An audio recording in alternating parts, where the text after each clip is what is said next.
то ответ России будет незамедлительным и приведет вас к таким последствиям, с которыми вы в своей истории еще никогда не сталкивались. The intimidating us with the usage of nuclear weapons. Russia could launch a nuclear attack within months. Russia has the biggest nuclear arsenal in the world. Это всего лишь один пуск, Борис, а Англии нет. Putin could use a tactical nuclear weapon. Russia is already in a position to destroy the world several times over. Today, humanity is just one misunderstanding, one miscalculation away from nuclear annihilation.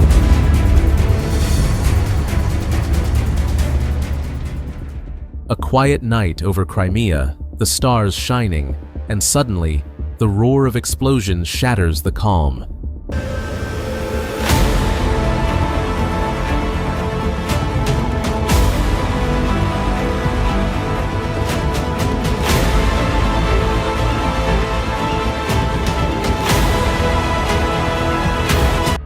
Ukrainian drones, controlled by their special forces, have struck deep inside Russian territory, hitting not one, but 5 fighter jets.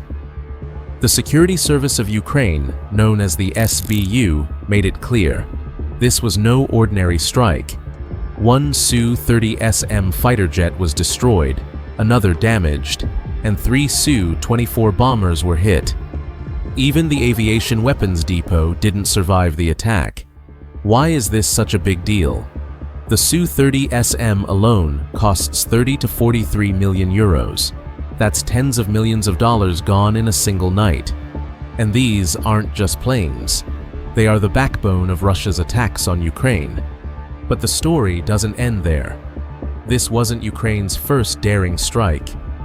Over the last few years, Kyiv has been quietly and carefully weakening Russia's ability to dominate the Black Sea and carry out air attacks. Ukraine has destroyed Russian ships, including the Caesar Kunikov landing ship, the Sergei Kotov patrol ship, and the Ivanovets missile corvette. Every time, Russia had to relocate its naval forces. And now, the skies over Crimea are just as unsafe for them. Let's rewind for a moment to June 1st, 2025, when Ukraine carried out what many are calling Operation Spiderweb, one of the most audacious strikes of the war. Ukrainian forces targeted 4 Russian air bases deep inside Russia, using drones cleverly hidden in trucks. Over 18 months, they planned this in secret. 117 drones were launched from mobile control centers close to the targets. The result? Ukrainian sources claim 41 aircraft were damaged, including 2 95 bombers and A-50 surveillance planes, key instruments in Russia's ability to launch long-range attacks. Satellite images later confirmed fire damage, cratered runways, and blast patterns across multiple sites. Some say the losses were catastrophic for Russia. And do you know what? These drones didn't just fly from Ukraine. They were launched inside Russian territory, navigated at treetop level, and flew under the radar of Russian air defenses. The drones were controlled from mobile ground stations, hidden in plain sight inside trucks. Detection systems are built to spot planes from above, but Ukraine found the blind spot: low-level airspace. Suddenly, Russia realized that any country could be vulnerable to a similar strike. Fast forward to more recent events. Ukrainian drones have struck Russian bases in Murmansk, Irkutsk, Ivanovo, Ryazan, and Amur regions, even hitting aircraft in the Murmansk and Irkutsk regions, where FPV drones caused multiple fires. Not a single casualty was reported, but the psychological blow to Russia was enormous.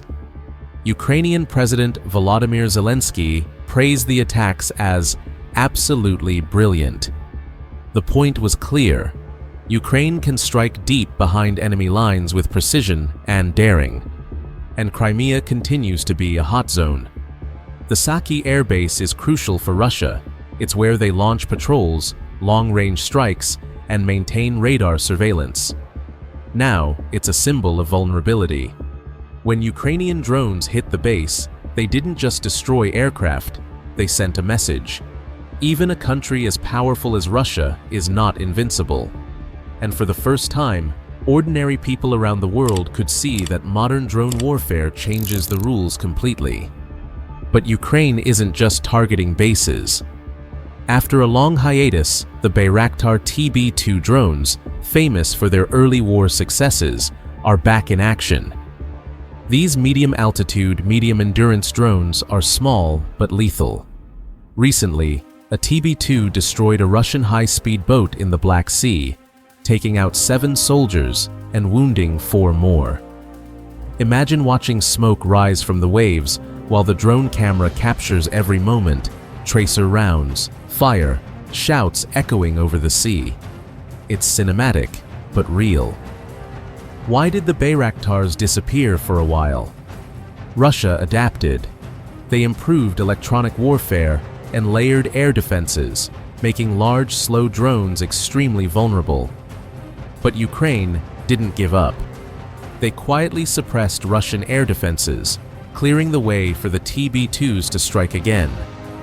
Today, these drones are not only flying, they're hunting Russian forces with deadly efficiency. And the strategy extends beyond drones. Ukraine has been carrying out CED/dead campaigns. That's suppression or destruction of enemy air defenses.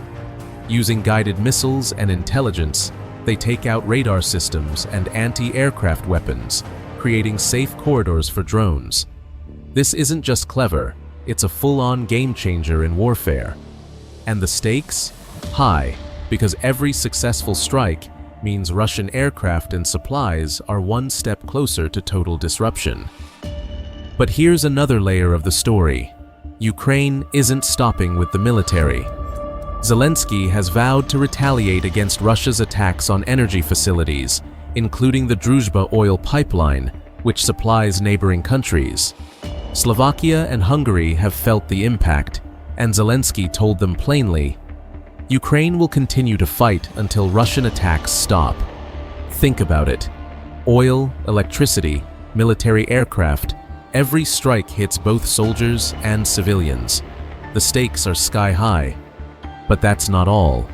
Russia has been taking massive losses in both equipment and soldiers.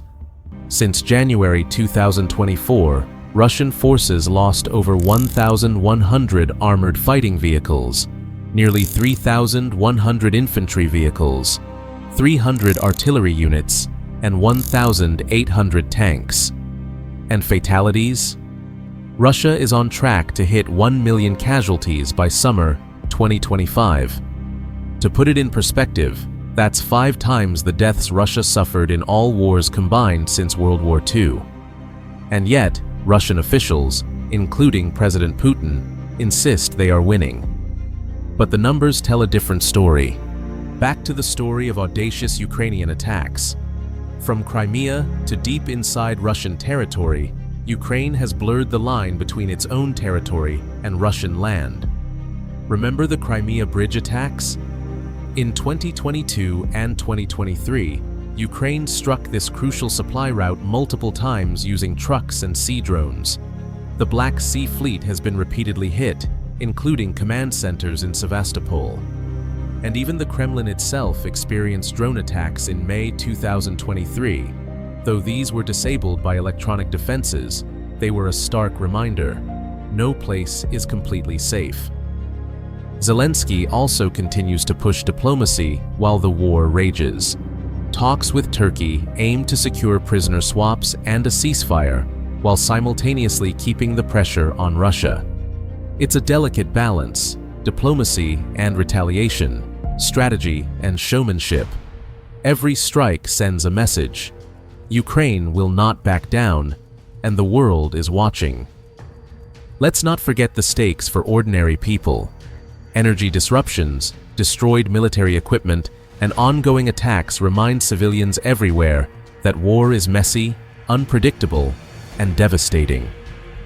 Ukrainian strikes on oil pipelines, for instance, not only hit Russia economically, they ripple across Europe, showing how interconnected modern conflicts are. Every action has a consequence. And the impact on Russia? Massive. Equipment losses, wounded soldiers, and destroyed aircraft weaken their military's effectiveness.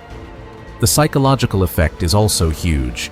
Fear, uncertainty, and frustration spread among Russian ranks. Each successful Ukrainian strike is like a stone thrown into a pond. The ripples reach far beyond the battlefield. So, as the smoke clears over Crimea and the Bayraktars fly again over the Black Sea, one question lingers. What will Ukraine target next, and how will Russia respond? The answer is still unfolding, but one thing is certain.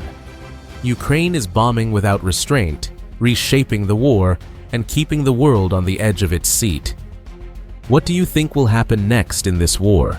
Drop your thoughts in the comments, hit like if you found this shocking, and don't forget to subscribe for more updates.